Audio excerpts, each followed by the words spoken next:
मराठीतच बोलणार आहे. मी इंडियामध्ये आली आहे आणि अधिक मास चालू आहे.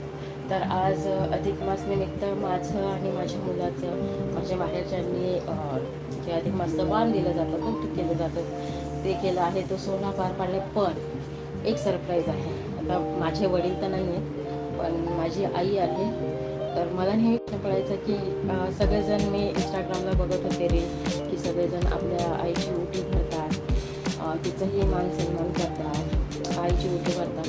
तर मलाही वाटायचं की मलाही माझ्या आईची ओटी भरायची आहे.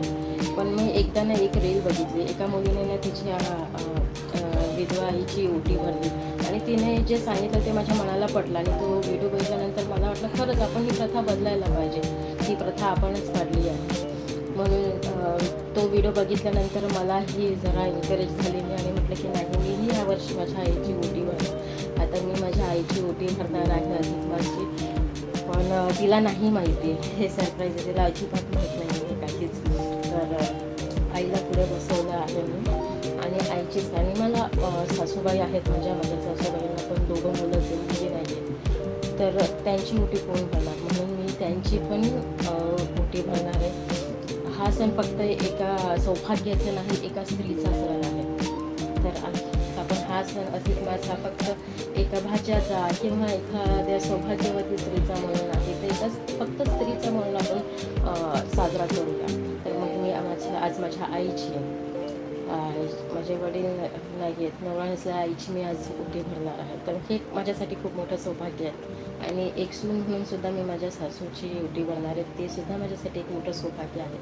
तर चला बघूया त्यांचे एक्सप्रेशन बघूया. त्यांना ह्याबद्दल काहीच कल्पना नाही आहे. ओके, चला.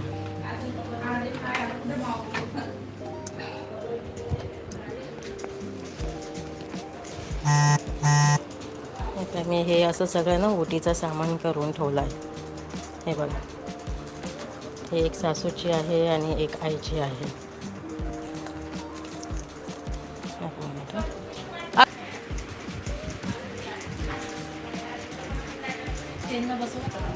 मम्मी बैठी दोघांना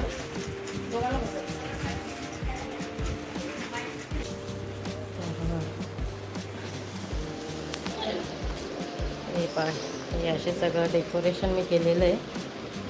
ही माझी आई बसली आहे जा, आणि ह्या सासूबाई आहेत.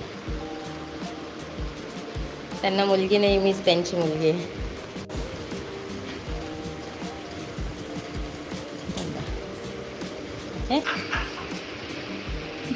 या दोघांना काहीच कल्पना नाही आहे. हा,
बोला काहीतरी.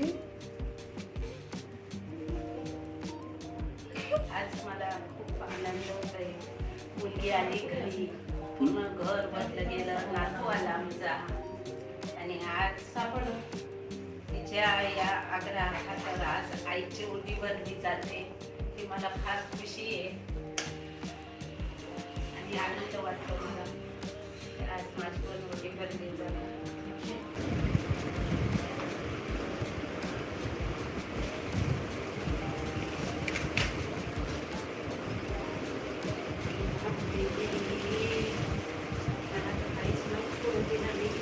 म्हणजे फक्त हा एक स्त्रीचा सण आहे, फक्त सौभाग्याचा नाही.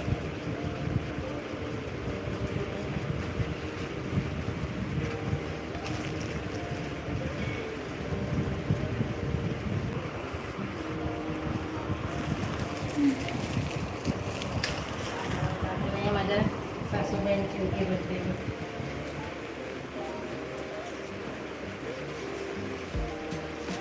त्यांची मुलगी म्हणून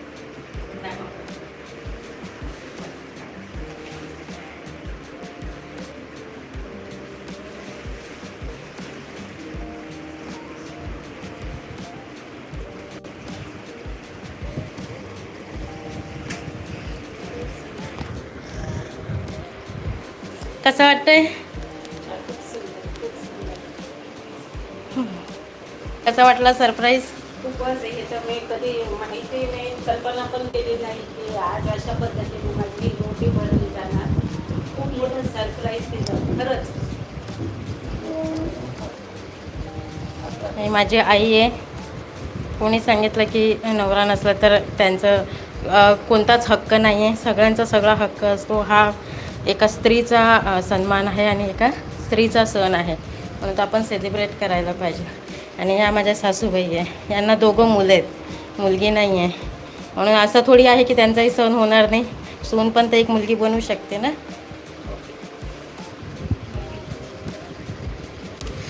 तर ह्या प्रकारे आम्ही हा सण सेलिब्रेट केला. हा सण सेलिब्रेट केला आम्ही ह्या प्रकारे, कारण की मला पण खूप वाटायचं की मी ही माझी आईची ओटी भरावी. मी रोज इंस्टाग्रामला बघत होती, रील्स बघत होती की सगळेजण आपल्या आईची ओटी भरतात, त्यांची पूजा वगैरे करतात, मान सन्मान देतात. मग दरवेळेस एका विधवा बाईने ह्या सगळ्या गोष्टींपासून वंचित का राहावं, माझा हा एक प्रश्न आहे. हां, त्यांचाही तर समान हक्क आहे.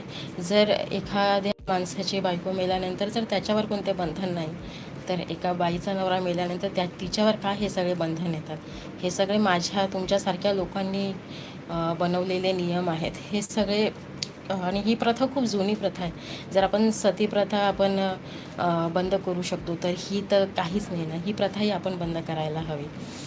म्हणून मी आज मला नाही माहिती की लोक काय बोलतील, कोणाचे काय विचार असतील. प्रत्येकजण माझ्या विचारांशी सहमत असेल जरुरी नाही. काही जण मला विरोध करतील, काही जण माझ्याशी सहमत होतील.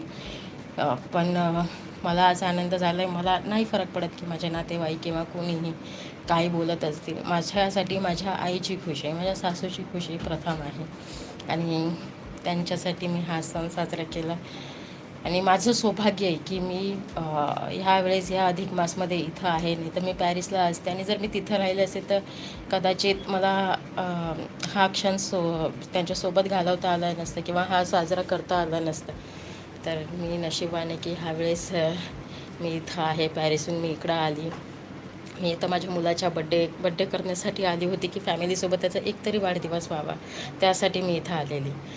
पण माझं नशीब म्हणा किंवा सौभाग्य म्हणा की अधिक मास आहे आणि त्याच्यामध्ये मला हे सगळं करायचा एक चान्स भेटला. त्यासाठी मी खरंच समर्थांची आभारी आहे. तर तुम्हा लोकांना हा व्हिडिओ कसा वाटला, काय वाटलं, तर मला कमेंट करून नक्की सांगा. भेटूया पुढच्या व्हिडिओमध्ये. तेव्हापर्यंत बाय बाय.